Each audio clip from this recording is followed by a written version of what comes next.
E aí, galera dos nonos anos do Kaique, tudo bem? Saudades de vocês, semana 15.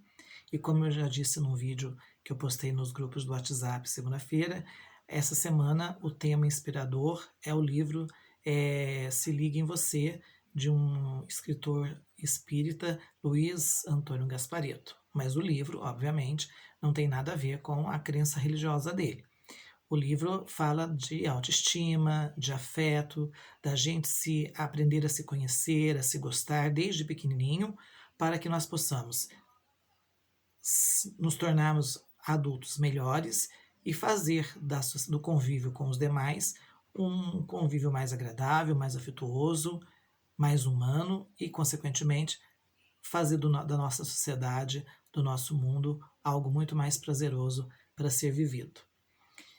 E aqui, nas questões de história dessa semana, ele trabalha justamente essa questão do olhar que a gente tem que ter com as diferenças, a questão da diversidade.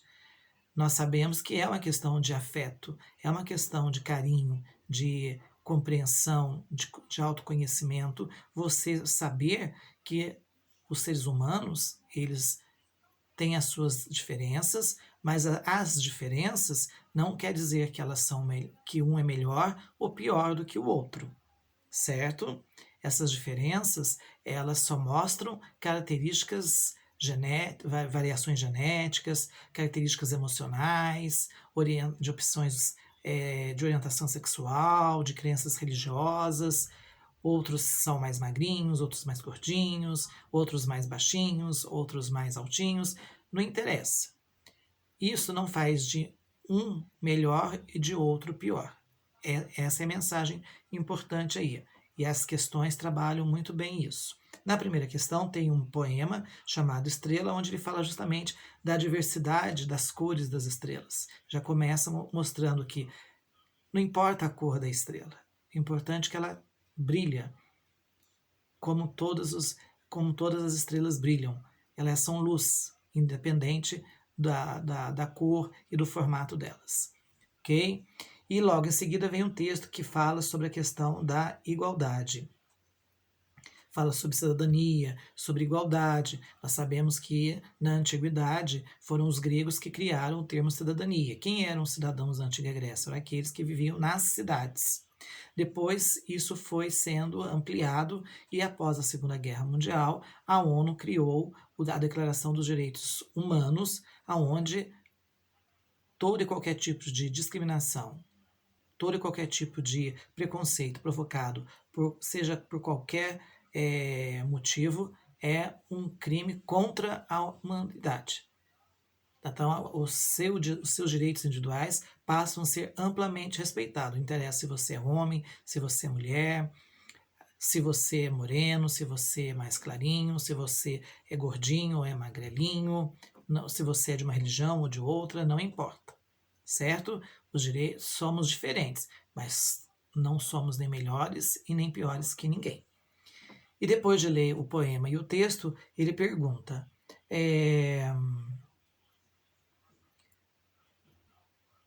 o vocábulo equidade poderia, sem alterar o sentido do texto, ser substituído por. Então, se eu fosse você, o que é equidade? Equidade é igualdade de direitos, tá? É uma coisa diferente, porém igual. Então, se vocês olharem bem as opções, as alternativas, vocês vão encontrar uma opção que fala aqui: somos diferentes, mas somos distintos, mas somos iguais. As nossas diferenças não nos fazem melhor ou pior do que um ao outro. Beleza? Foca nessa dica.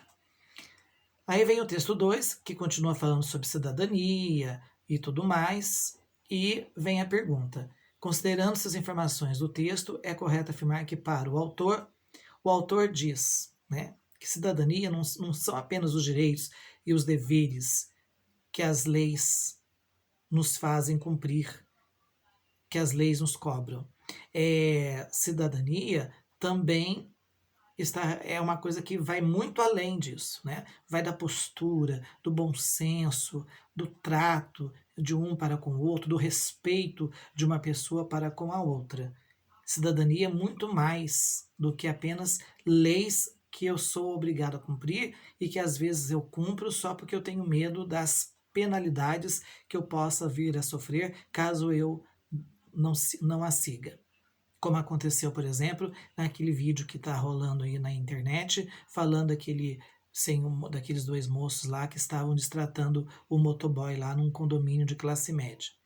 Então, isso, né, é um exemplo claro de desrespeito à cidadania. Então, para o autor, a cidadania é muito mais do que apenas direitos e deveres que estão lá no papel.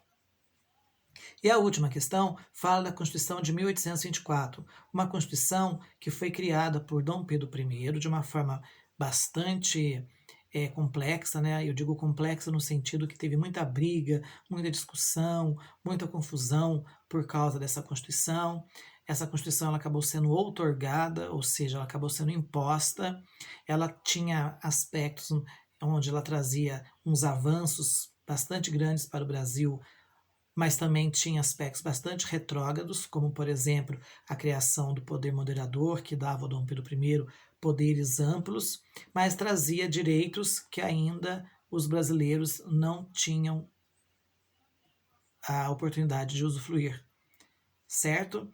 Então, para muitos historiadores, é uma Constituição considerada até liberal, ou seja, até moderna para a época, para o início do século XIX, quando as ideias iluministas ainda estavam em plena expansão pela Europa e pelo resto do mundo. E aí ele dá algumas assertivas, né, algumas afirmativas, e quer saber quais são verdadeiras, quais são falsas. Então segue o raciocínio que eu já ensinei para vocês em outras aulas. A gente vai por eliminação. Então primeiro eu tenho que descobrir se a alternativa A1 é verdadeira ou é falsa, se a 2 é verdadeira ou é falsa. Por aí eu sei mais ou menos qual letras eu já posso eliminar e quais são a que eu tenho que focar para poder descobrir a verdadeira. Então vamos analisar as afirmativas na questão 3. A primeira afirmativa diz o seguinte: o Império nasceu como uma democracia plena na qual os direitos políticos de todos foram assegurados. Os escravos tinham direitos? Éramos uma democracia? Acabei de falar, olha, Dom Pedro I criou um poder chamado moderador, na qual ele podia se intrometer em todos os outros poderes, ele era acusado de ser autoritário, de ser um rei absoluto, um imperador absolutista. Então, essa alternativa é falsa. Então, se é falsa, ou vai ser a letra A ou vai ser a letra C. Certo? É uma das duas, porque as duas começam com a primeira alternativa sendo apontadas como falsas. Agora, o restante fica por conta de vocês, tá bom? Vou repetir, ou é a letra A ou é a letra C. Foquem no texto que vocês conseguem descobrir direitinho, tá bom? Um abraço para vocês e até a próxima semana.